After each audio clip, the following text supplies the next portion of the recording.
JR शिक्षण या आपल्या यूट्यूब चॅनलमध्ये आपणा सर्वांचं पुनश्च एकदा सहर्ष स्वागत। राज्य सरकारी कर्मचारी, निमसरकारी कर्मचारी, विशेषतः शिक्षक, शिक्षकेतर कर्मचाऱ्यांसाठी मार्च पगार संदर्भात अतिशय महत्त्वपूर्ण असं एक परिपत्रक निर्गमित झालेला आहे। काय आहे ते परिपत्रक आणि या परिपत्रकाच्या अनुषंगाने कोणती ती बातमी आहे या संदर्भातील सविस्तर माहिती देणारा हा व्हिडिओ पाहण्यापूर्वी नेहमीप्रमाणे आपणा सर्वांना एकच विनंती, व्हिडिओ शेवटपर्यंत पाहावा आणि आपण जर आमच्या चॅनलवर नवीन असाल तर चॅनलला जरूर सबस्क्राइब करा, समोरील बेल आयकॉनला सुद्धा क्लिक करा जेणेकरून महत्त्वपूर्ण शासन निर्णय, कर्मचारी पेन्शनधारकांच्या हिताच्या महत्त्वपूर्ण अपडेट्स आपल्याला आपल्या यूट्यूब चॅनलवरती सर्वात अगोदर पाहावयास मिळतील। जसे की आपण स्क्रीनवर पाहताय, अधीक्षक वेतन व भविष्य निर्वाह निधी पथक यांचे महत्त्वपूर्ण असं परिपत्रक आहे। मुख्याध्यापक, मुख्याध्यापिका, सर्व अशासकीय, खाजगी, अनुदानित, अंशतः अनुदानित शाळांच्या संदर्भातलं महत्त्वपूर्ण असं परिपत्रक आहे। माहे मार्च 2025च्या पगारासंदर्भातलं महत्त्वपूर्ण असं परिपत्रक आहे।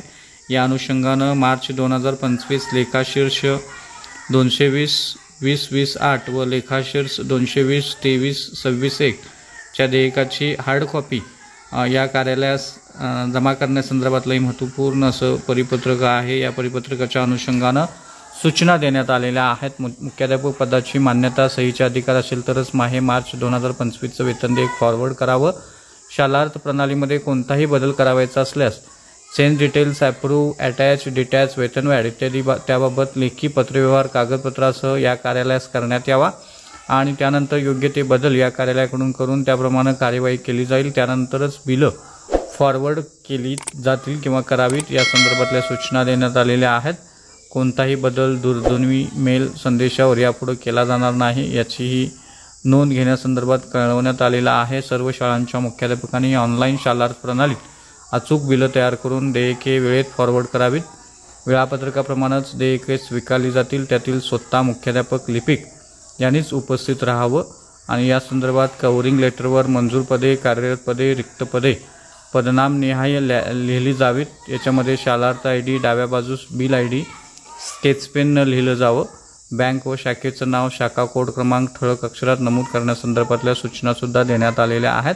म्हणजेच नियमित वेतन देयकाच्या सूचना आहेत त्या सूचना निर्गमित करणारे हे महत्त्वपूर्ण असं परिपत्रक आहे। या परिपत्रकाच्या अनुषंगानं आता मार्च पगार पत्रक जे आहे, पगार वेतन देयक जे आहे ते आता कार्यालयाला पाठवण्याच्या तारखा जाहीर झाल्यामुळे निश्चितच मार्च महिन्याचं वेतन जे आहे त्या या विहित वेळेत कार्यवाही केल्यानंतर लगेचच होणार आहे।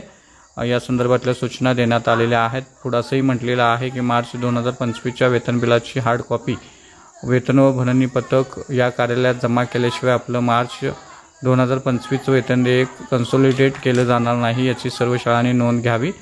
या संदर्भातलं माहिती कळवण्यात आलेली आहे। त्यामुळे निश्चितच अशी वेतन देयकाच्या संदर्भातली जी परिपत्रके आहेत, सूचना ज्या आहेत त्या प्रत्येक जिल्हानी आहे या येत्या 1-2-3 दिवसामध्ये निघणार आहेत। त्यामुळे निश्चितच ही अशा प्रकारची वेतन देयकांच्या सूचना किंवा परिपत्रकं वेतन व भविष्य निर्वाह निधी पथक यांच्या माध्यमातून निर्गमित झाल्यानंतरच वेतन देयके स्वीकारली जाणार आहेत, फॉरवर्ड केली जाणार आहेत आणि या अनुषंगानं त्यांचं वेतन जे आहे ते होणार आहे। त्यामुळे निश्चितच मार्च महिन्याचं वेतन जमा होण्यासाठी आता थोडासा वेळ लागणार आहे। तर ही होती अतिशय महत्त्वपूर्ण बातमी, महत्त्वपूर्ण व्हिडिओ। अशाच महत्त्वपूर्ण बातम्यांसाठी, रोजच्या महत्त्वपूर्ण शासन निर्णयासाठी चॅनलला जरूर सबस्क्राइब करा, व्हिडिओ आवडल्यास लाईक करा, आपल्या मित्रपरिवारांच्यामध्ये शेअर करा। धन्यवाद।